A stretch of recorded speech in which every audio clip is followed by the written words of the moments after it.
From Capital News, Illinois, welcome to a special edition of Capital Cast, Election 26. In this series, we're featuring major party candidates for statewide offices in the upcoming March 17 primaries. Today, we're talking with James Mendrick, a Republican candidate for governor. Mendrick is the DuPage County Sheriff. CNI reporters Ben Szalinski and Peter Hancock spoke with Sheriff Mendrick on Tuesday, February 10th. Here now is that interview. Republican DuPage County Sheriff James Mendrick, thank you so much for joining us. You've been struggling a little bit in this race to raise money. Tell me just how you can compete against two opponents who have raised more than $1 million and another opponent who was obviously the party's nominee last time around and has some pretty strong name recognition. Well, you know what? I have been to now 85 counties out of 102. So when you don't have a lot of money, a true what they call grassroots campaign is actually getting out in front of the people. And that's what we've been doing. Even here, I'm down at the Illinois Sheriff's Association. I got the endorsement of the entire Illinois Sheriff's PAC. That's 102 sheriffs in the state of Illinois. That's a lot of law enforcement.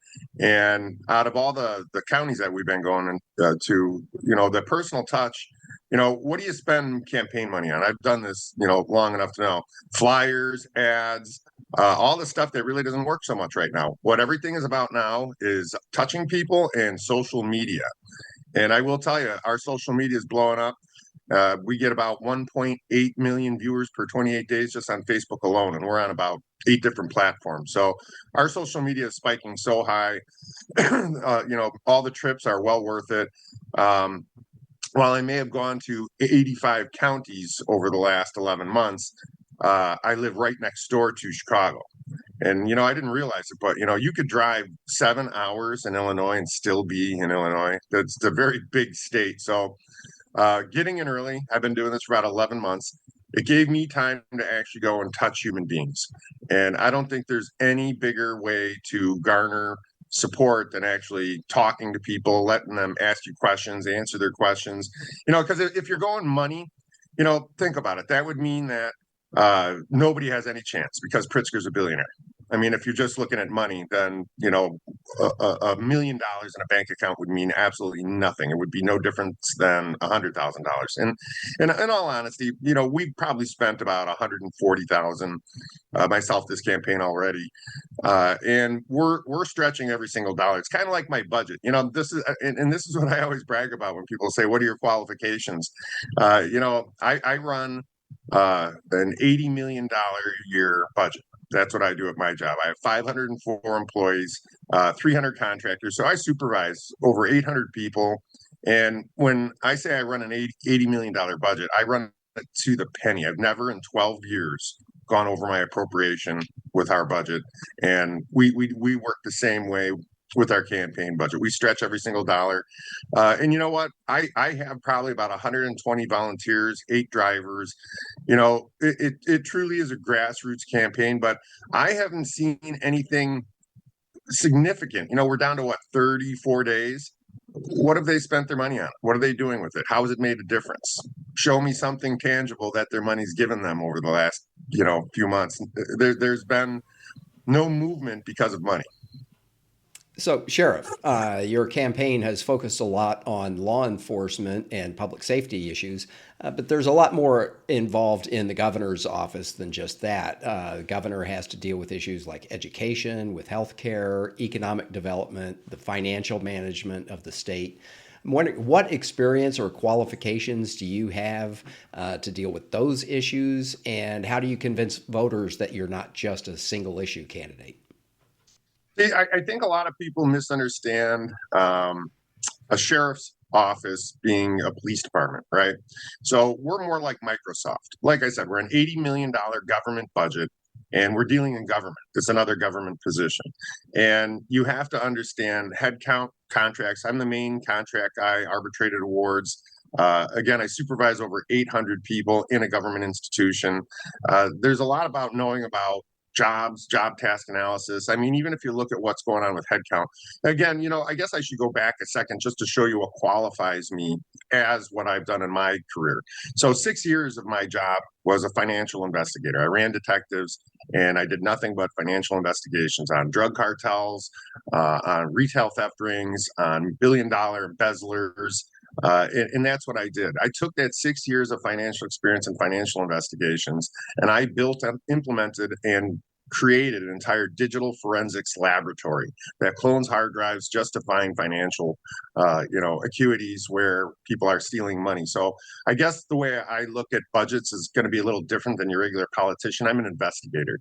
I'm a forensic auditor. I'm the guy who's going to go through your books, and at the end, there's going to be arrest warrants. Because, when you look at a budget, take the okay, one thing I've done, 85 counties I've driven to. The one consistency I see in every single town, every single county is roads. Roads are atrophying. There's potholes.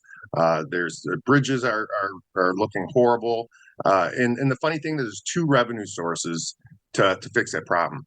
If you're a mayor, village manager, you have your local government distributive fund. That's your income tax money.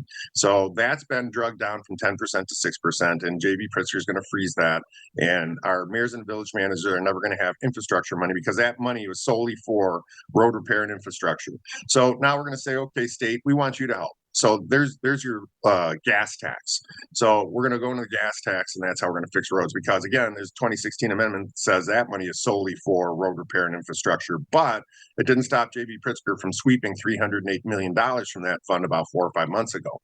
Now, when I questioned that, I was told they were sweeping interest. So the only way to sweep $308 million of interest is you're not spending any of the capital. So we're getting no road repair or relief from the state. So when you look at stuff like that, it's very easy to find the financial messes. And I think one thing where we go to emergency management, the reason you would need somebody from law enforcement, you have two things that are creating quite large problems. In my county, DuPage, we're the second biggest, or almost 1 million people, right next to Cook County. You have the exacerbation between the Sanctuary State and the Safety Act. Now, if you look at anything, my head count, I have 504 static employees. 85% of my budget is going to be people.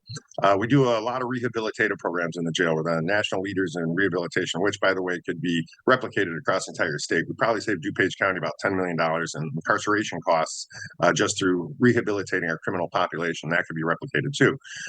But again, people is why we save so much money. Every dollar we put into rehabilitation saves $19 in incarceration costs because housing people is expensive. The sanctuary state, when you look at the numbers, we lost about 800,000 people in the last census.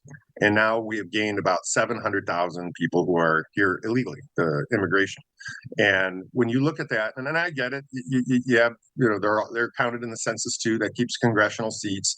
But when you think about it, we're washing out, 800,000 people that are taxpayers. And then we're importing 700,000 people that are tax takers. So, I mean, that is not economically feasible. So your biggest economic problem, you want $1.6 billion in healthcare. We agreed, and here's another thing, $2 billion in education, college. How do you set a budget July 1? Again, remember I said I have an $80 million budget. I've run it for 12 years, never been a dollar over budget. How do you take a budget, bloat it to $55 billion, and then that's July 1? Okay, I set my budget, I get it July 1.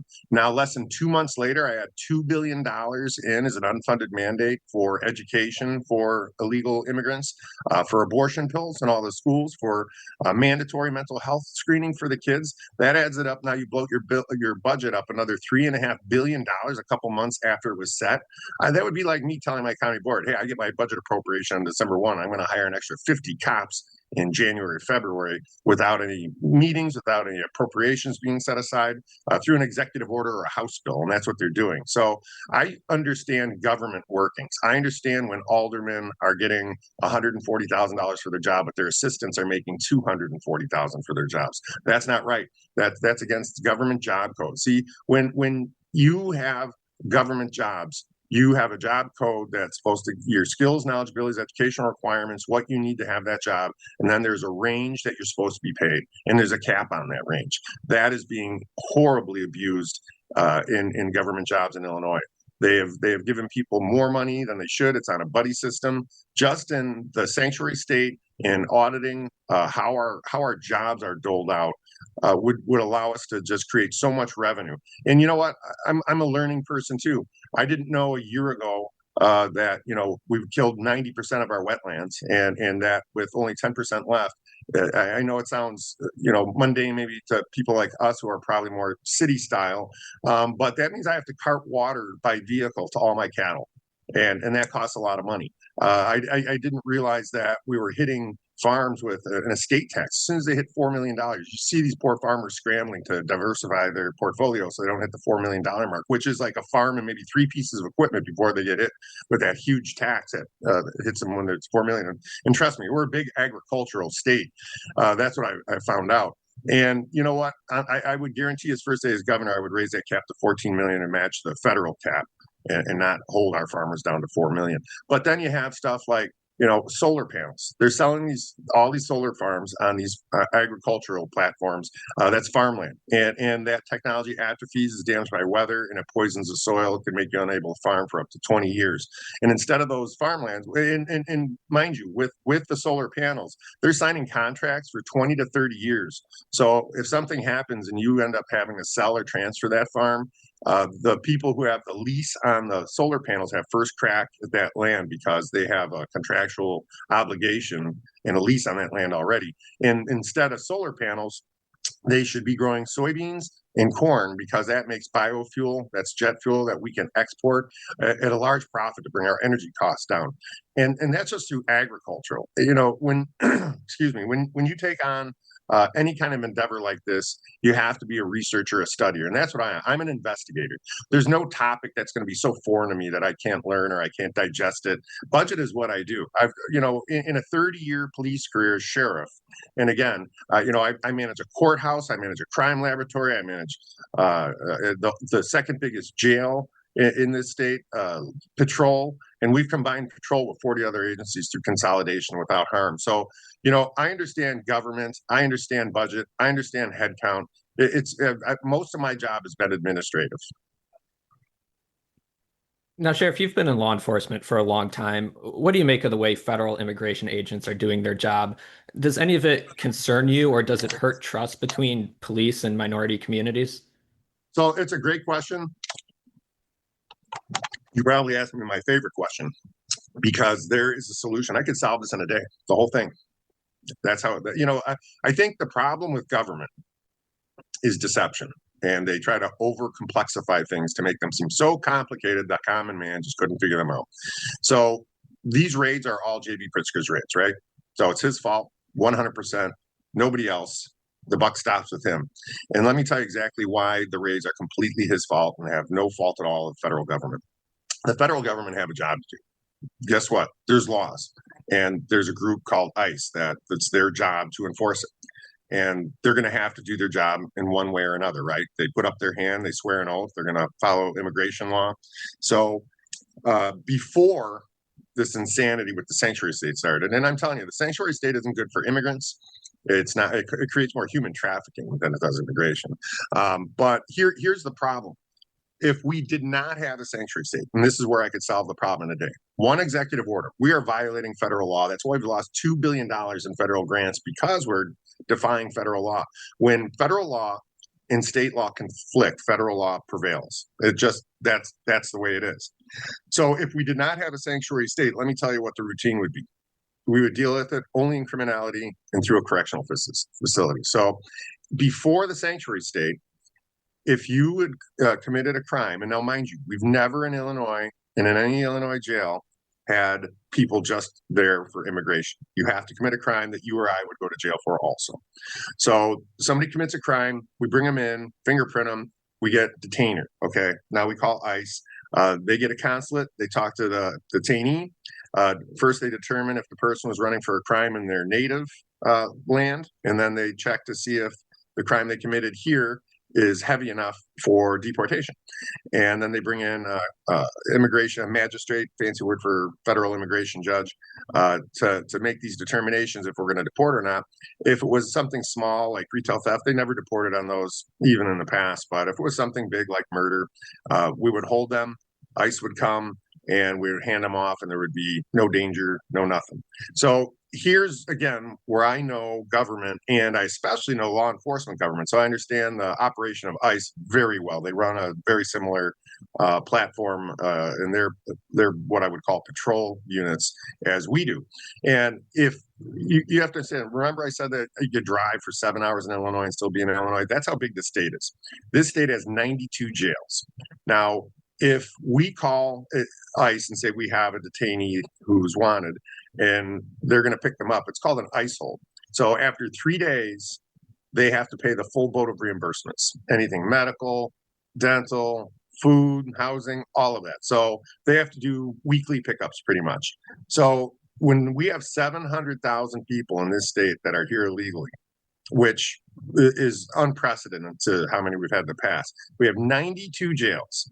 If we were calling ICE and having them access just the criminal elements through the jail system, they would have to add about 20% more to their manpower, and they would go from being a proactive unit, having to go out into the city, hoping to get 10 people a weekend, to getting 200 people a week in a jail system. They would be doing pickups from 92 jails on a state that's 7 hours long, is the best way to put it.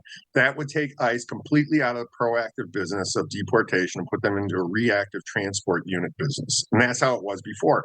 See, that's what you don't understand. The sanctuary states are only here so J.B. Pritzker can fight with Donald Trump.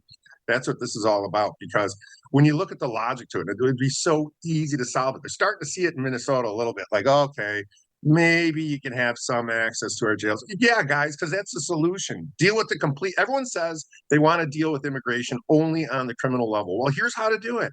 Give them access to our correctional facilities. When they're bouncing from 92 jails, one to another, every single week, they're not going to be doing any proactive raids. And think about it. That takes all the safety issues out of it. Now you don't have to worry about them going out of communities. You don't have to worry about raids. They're going to be busy picking up from 90, and it's going to make their job 10 times more effective. And it's going to only deal with it on the criminal level. It's so simple that it's painful. But, it's kind of like voting, right? They don't ask for an ID. And everyone says, why don't I ask? Because they don't want to ask for an ID. When you start to see these things in government, corruption to me is very obvious. Again, I think this is why we need an emergency manager, somebody from law enforcement. Somebody's going to say, when is all this illegal stuff going to stop? When are we going to start making people adhere to the law and quit lying to the people? Quit telling people that these raids are somehow Donald Trump's fault or Tom Homan's fault. No. You can solve the entire problem by doing one executive order saying the sanctuary state is over and we will just handle this in a criminal setting. Got it. Thanks. Sheriff, on a related subject, you have been critical in the past of the Safety Act, the broad criminal justice reform law that was passed in the wake of the George Floyd killing back in 2020.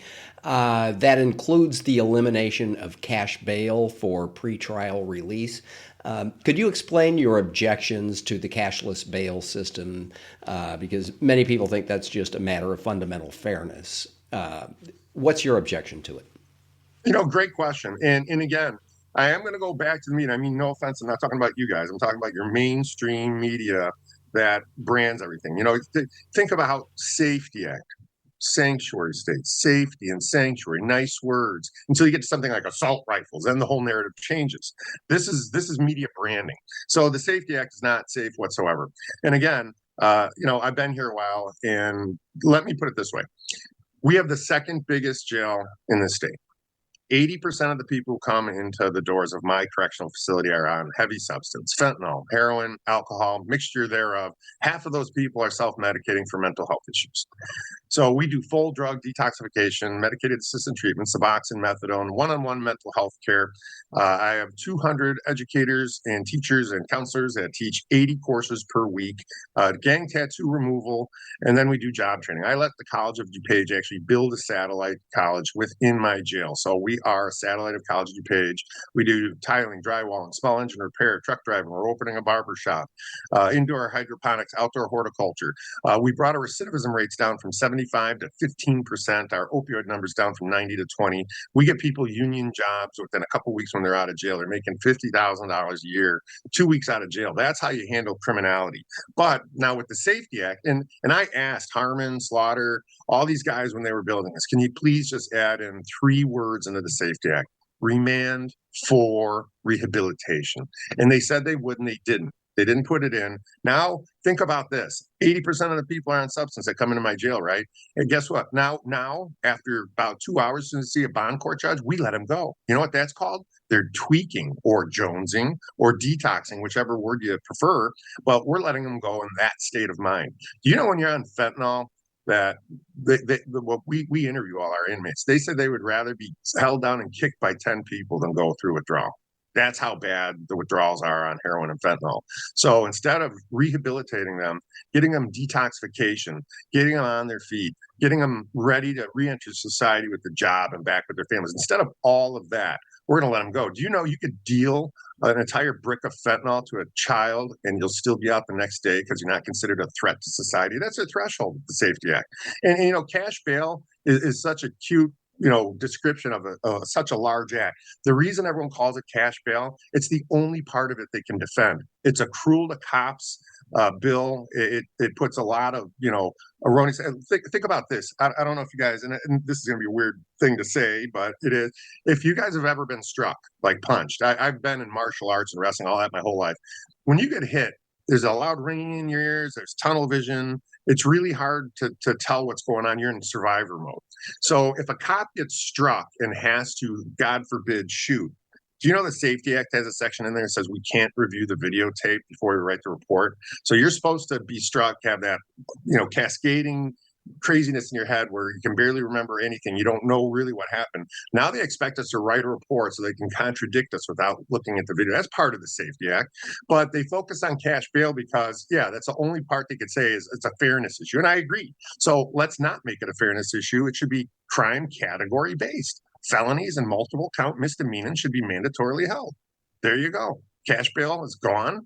We fixed it by categories. We're keeping the really bad guys and the repeat offenders, and the rest aren't held. See, again, everyone over complexifies this stuff because these are political topics. They should be safety topics. They should be economic topics. As crime costs. Crime costs a lot of money, folks.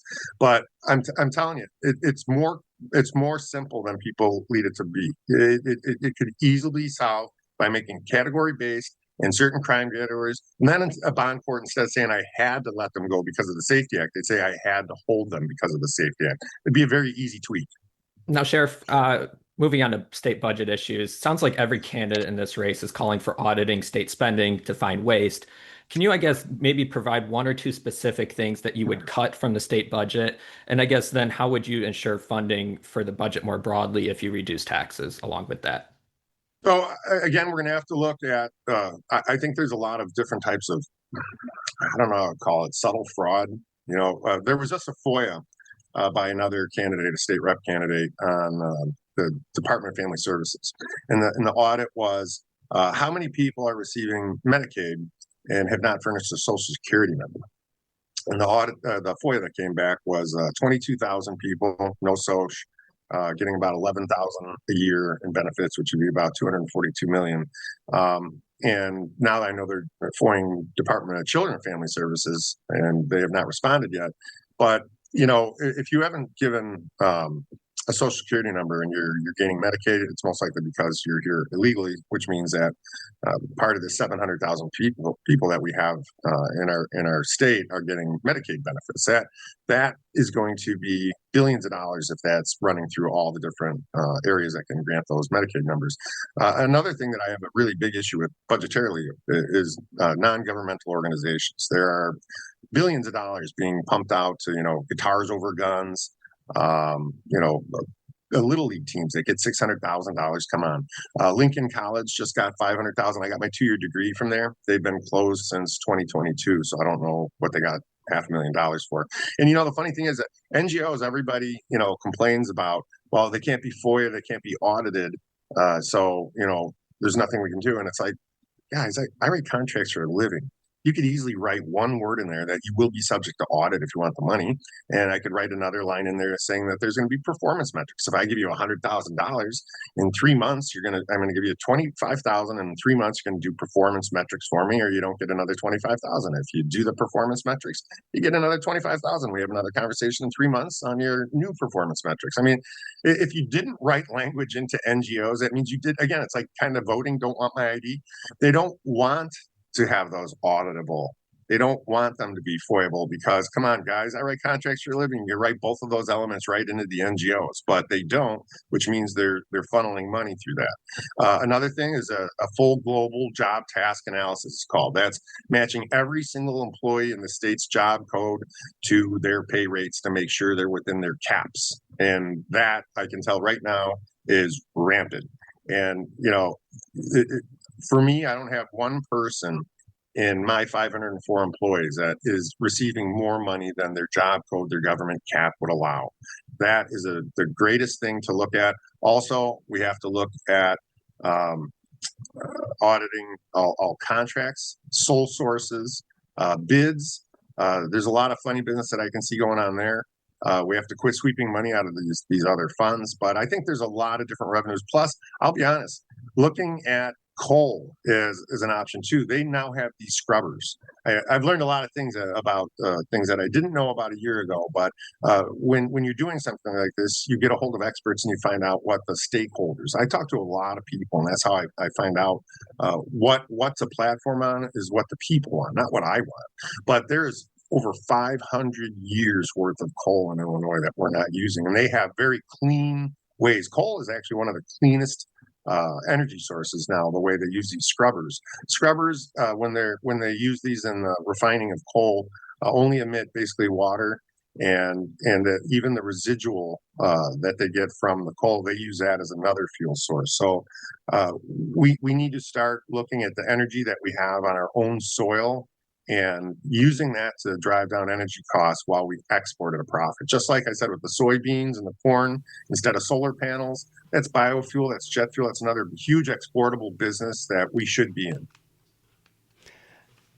Sheriff, the state government plays a very large role in regulating business activity in the state. It issues licenses for professional services, it engages in environmental regulations, health and safety regulations, even financial regulations.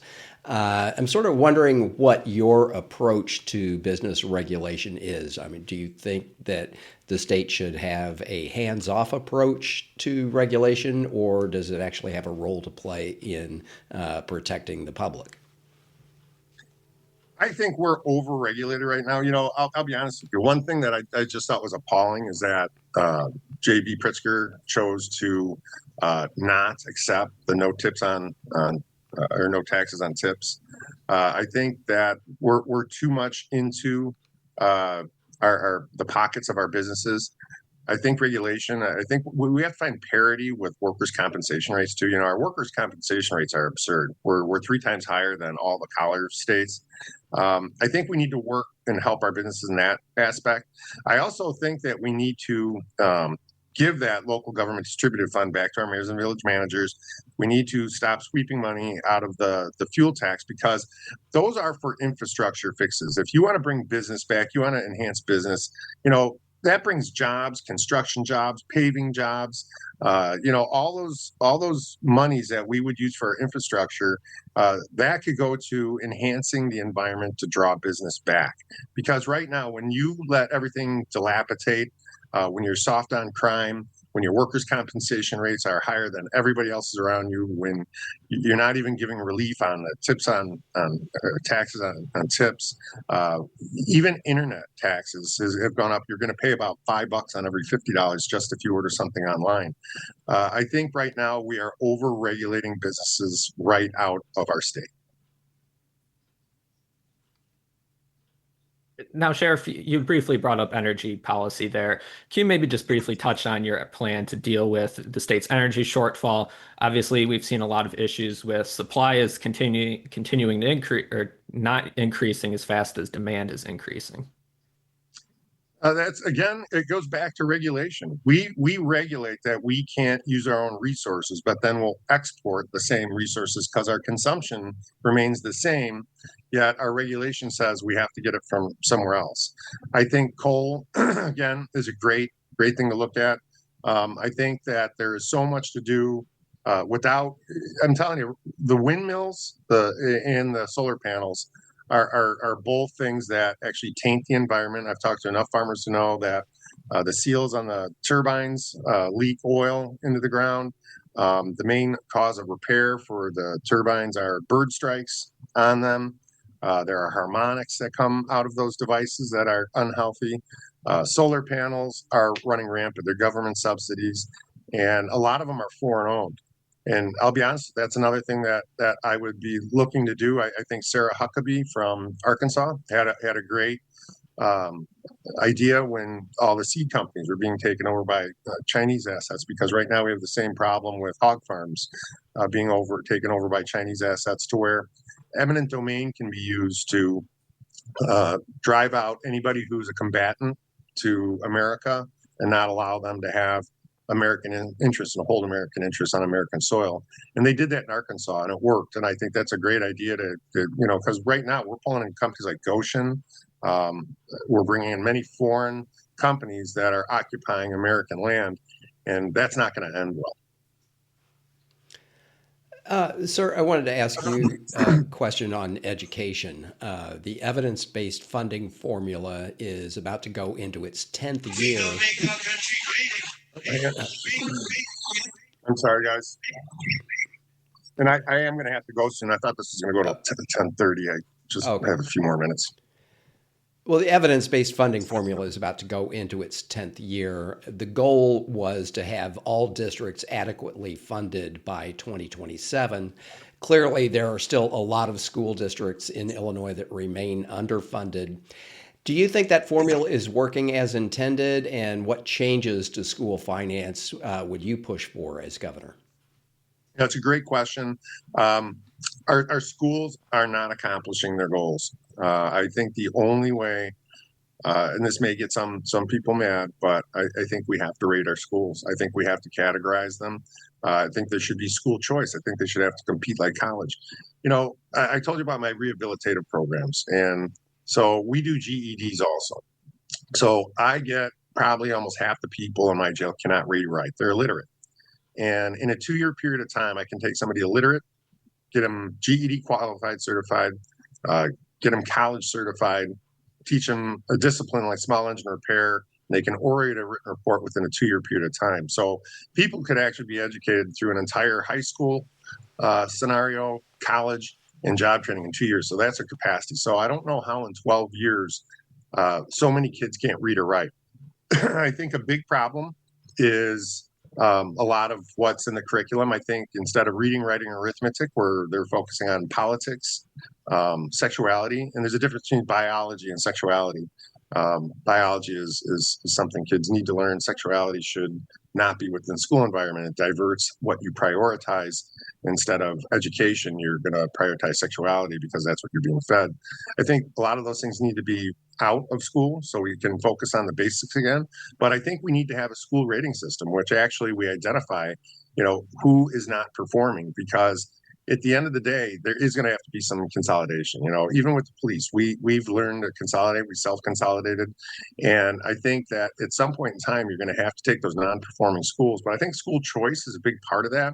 That's what makes college so competitive. Is that you have if you're not a good college, people aren't going to come, and if people want to pay more and travel a little bit further to another school, I think that's the way to do it. And I think then you have to look at these schools, and if you're on the bottom 10% and only 5% of your kids are able to read or write, what is your institution there for? I mean, there has to be some form of consolidation within the school environment. Plus, a lot of these, if you look the teacher to student ratios, there's more teachers than students in some of these schools.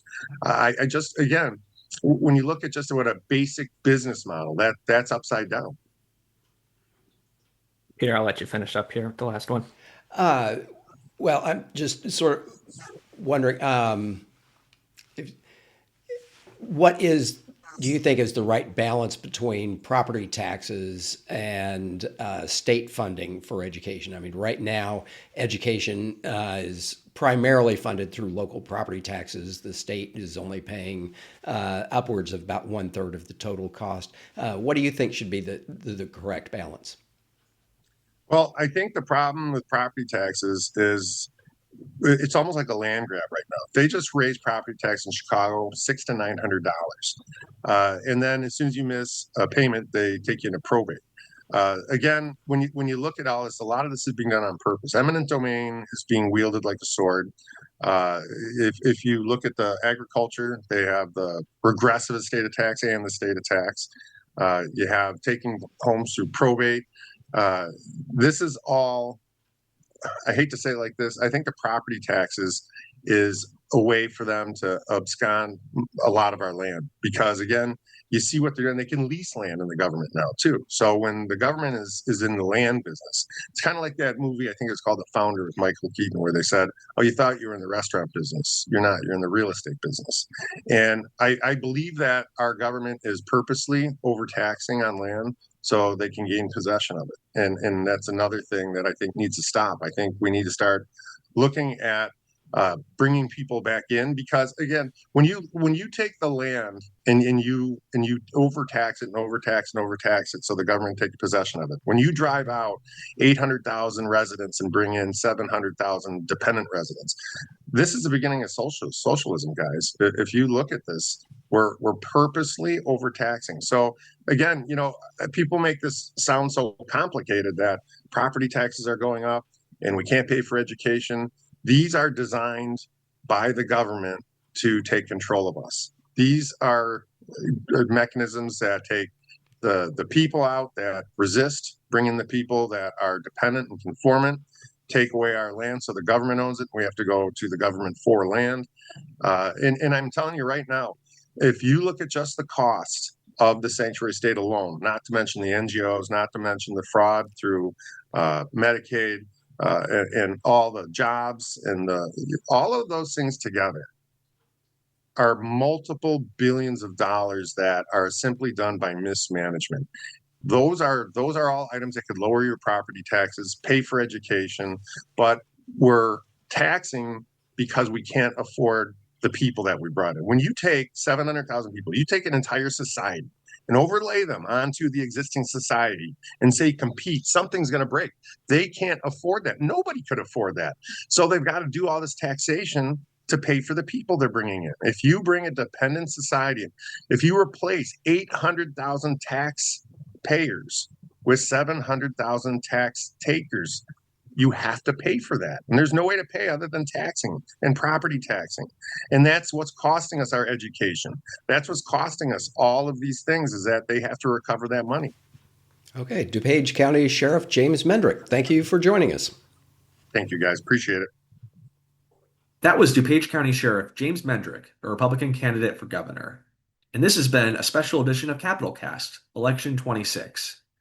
Capital Cast is a production of Capital News Illinois, a public affairs reporting project of the Illinois Press Foundation with funding from the Robert R. McCormick Foundation. Continue following us for more podcast interviews and coverage of the 2026 elections. Until next time, on behalf of the entire Capital News Illinois team, thank you for listening.